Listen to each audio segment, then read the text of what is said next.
Olá, eu sou Lia Weiner Schuckmann e esse é o programa Entrevista Branquitude.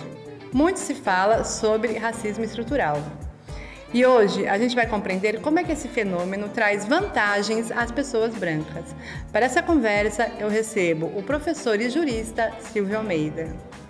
Bem-vindo, Silvio, ao programa Entrevista Branquitude. É uma honra conversar com você, parceiro de pensamento, de conversas, e hoje a gente vai conversar um pouco sobre o seu trabalho e como ele incide no conceito de branquitude, no tema de branquitude. Muito obrigado, Lia. É um prazer estar aqui e poder falar para os telespectadores do Canal Futura. Muito obrigado pelo convite, tão honroso. Silvio, uma de suas colocações sobre o racismo estrutural no Brasil é que se tudo acontecer em sua normalidade, o resultado será racista, né? Se todas as estruturas, se todas as instituições agirem como agem, o resultado será racista, né? Como é que isso se associa ao que vem sendo nomeado como privilégio branco? Pois uma coisa que eu tomo muito cuidado quando fala do privilégio, da ideia de privilégio branco, é entender que essa questão ela não se resume a uma questão de natureza moral. Quando se fala de privilégio, estou me referindo, e outras pessoas, autores, autoras, estão se referindo a privilégio como um topos, um lugar, né? Vamos dizer, é um lugar socialmente construído, estruturalmente constituído, que faz com que as pessoas que estejam naquele lugar e que são constituídas, que existem a partir daquele lugar, que essas pessoas elas tenham certas vantagens em relação a outras pessoas que estão em outro lugar também estruturalmente constituído. Falando em outras palavras para que as pessoas possam nos compreender.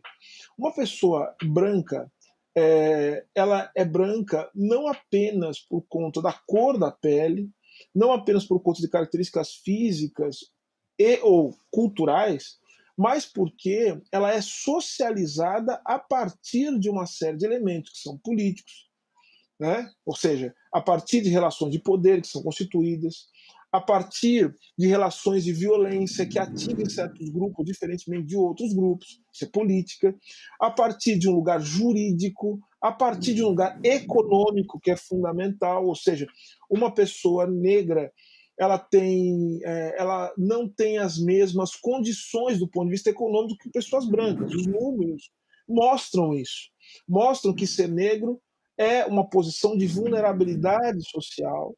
Isso não quer dizer que todos os negros individualmente considerados estejam em situação de vulnerabilidade, e não quer dizer que todos os brancos estejam em situação individualmente de privilégio, mas quer dizer que a condição de ser branco e de ser negro determina quais são as chances de você aparecer em alguma estatística, como as relacionadas à violência urbana, as relacionadas à pobreza, à extrema miséria, enfim.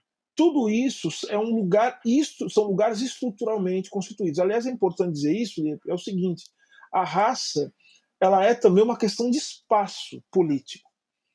Para que haja a constituição dos sujeitos racializados, de brancos e de negros, é necessário também que você crie os espaços onde negros e brancos serão identificados e reconhecidos como negros e brancos. Então vejam que eu chamo isso, né, de espaços de racialização. São lugares de racialização.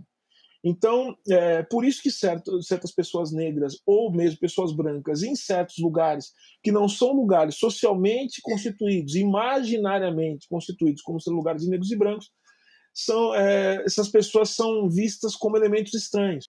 O espanto que causa nas pessoas quando você vê, por exemplo, uma pessoa branca, loira, de olhos azuis, em situação de rua.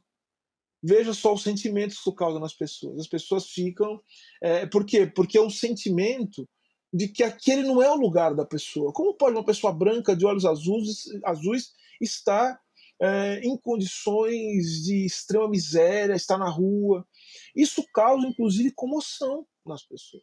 tem um desejo de retirar porque eles estarem na rua pode apontar ao outro branco que ser branco em sua natureza não quer dizer que você é melhor, né? Mas sim um exercício de poder, né?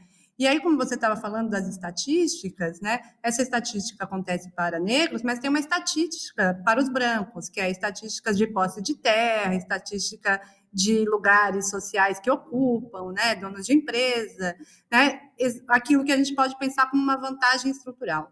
Você acha que essa vantagem estrutural que você acabou de explicar para a gente, ela pode produzir subjetividade, aquilo que é nomeado como identidade do sujeito, identidade racial branca?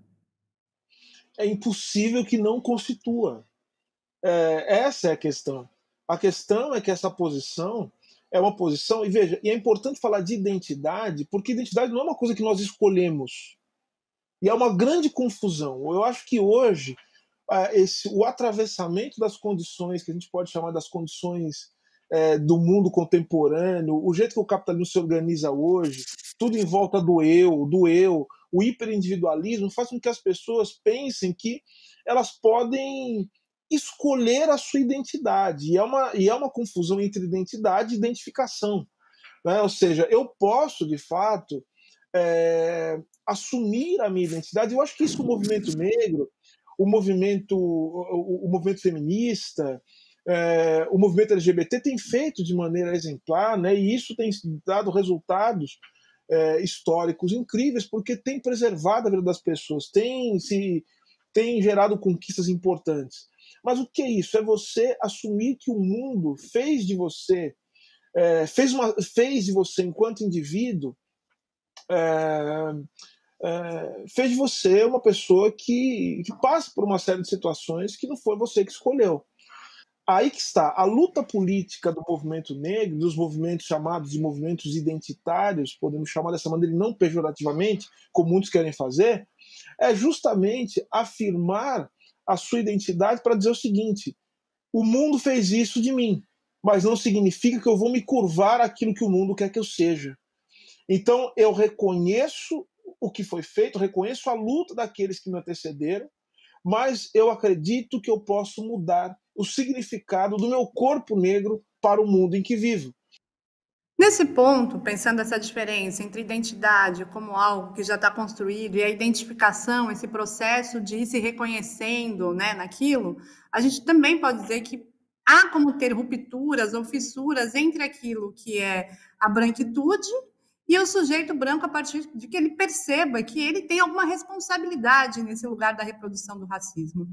Nesse sentido, o que você acha que é o papel dos brancos, né, na possibilidade de romper com aquilo que é pensado ou deslocar um pouco o racismo estrutural? Há um lugar para o branco nesse deslocamento?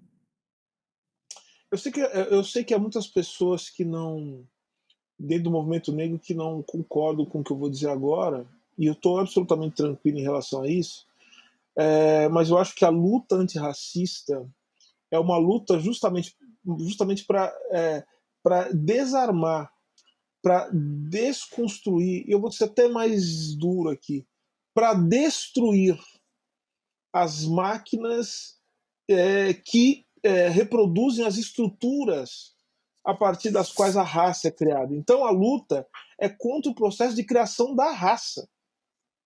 Né? E não é exatamente uma luta contra os brancos. Os brancos têm que deixar de existir no sentido de que aquilo que o que os faz ter uma identidade branca, ou seja, a branquitude, portanto, aquilo que você estuda também, essa tem que deixar de existir. Então a luta não é contra indivíduos especificamente. A luta é contra este processo que constitui negros e brancos. E nesse sentido, os brancos têm um papel absolutamente fundamental, tanto do ponto de vista do seu processo de desconexão, né, com a identidade branca, né, que é a branquitude, a ideologia, esse processo de construção da subjetividade a partir desse topos, desse lugar do branco, mas ele tem também a responsabilidade política, e aí é mais do que culpa, é a responsabilidade política de apresentar formas e projetos para desconstruir as máquinas que produzem a sua própria subjetividade. Sendo muito específico, Lian, não existe possibilidade de uma pessoa que se diz antirracista, e vou repetir algo que eu tenho falado, e não atentar para as questões de natureza econômica e como elas produzem desigualdade. Não adianta falar o seguinte, eu sou antirracista, mas eu tenho posições em que eu sou absolutamente contrário a aumento de gastos sociais no campo da saúde, por exemplo. Eu acho que tem que ter política de austeridade. Acho que tem que cortar direitos sociais. Eu sou a favor. Eu acho que as pessoas são absolutamente livres, então pode ter uberização do trabalho, porque o trabalhador é um empreendedor. Acabou esse negócio de proteção do trabalho. Se uma pessoa fala uma coisa dessa e fala que é antirracista, ela não entendeu absolutamente nada, ou então ela está de má fé. Porque esse é o ponto. A luta antirracista não é só a desconstrução. Eu vou olhar no espelho agora, não sou racista, não somos racistas.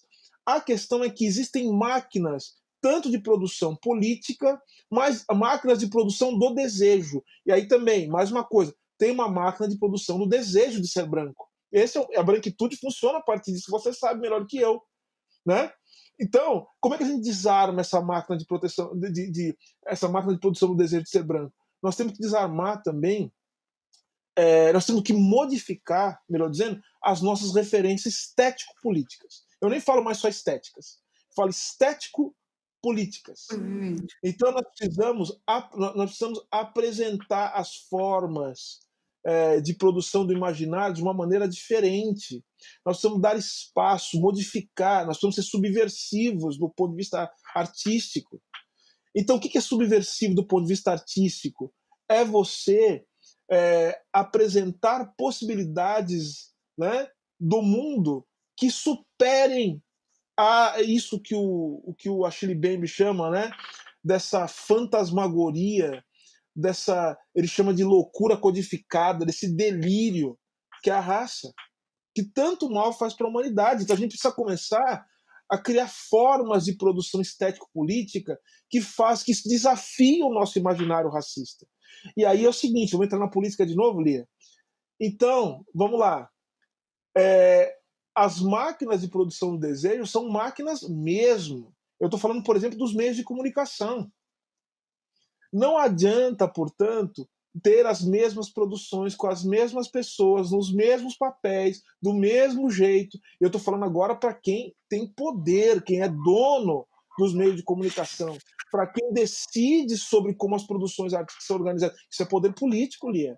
Não é simplesmente porque tem um monte de escritor, um monte de roteirista, um monte de artista que tem ideias muito interessantes para subverter esse papel do imaginário, de retirar o racismo da sua naturalidade. O problema é o seguinte, qual o compromisso que se tem de bancar a produção dessas obras, de colocar esses projetos interessantes em discussão e no debate público? Esse é o ponto que se coloca. Então o compromisso se mede pelo seu compromisso político, ou seja, o seu compromisso de entrar em conflito, inclusive com aquilo que permite com que eles vivam uma vida que vale mais do que a vida dos negros. Obrigado pela participação, Silvio. Eu que agradeço, muito obrigado, e é isso, o critério da verdade é a prática. E a você de casa, muito obrigado pela companhia. Se você quiser assistir esse ou outros episódios do Entrevista Branquitude, basta acessar o Futura Play. Até breve!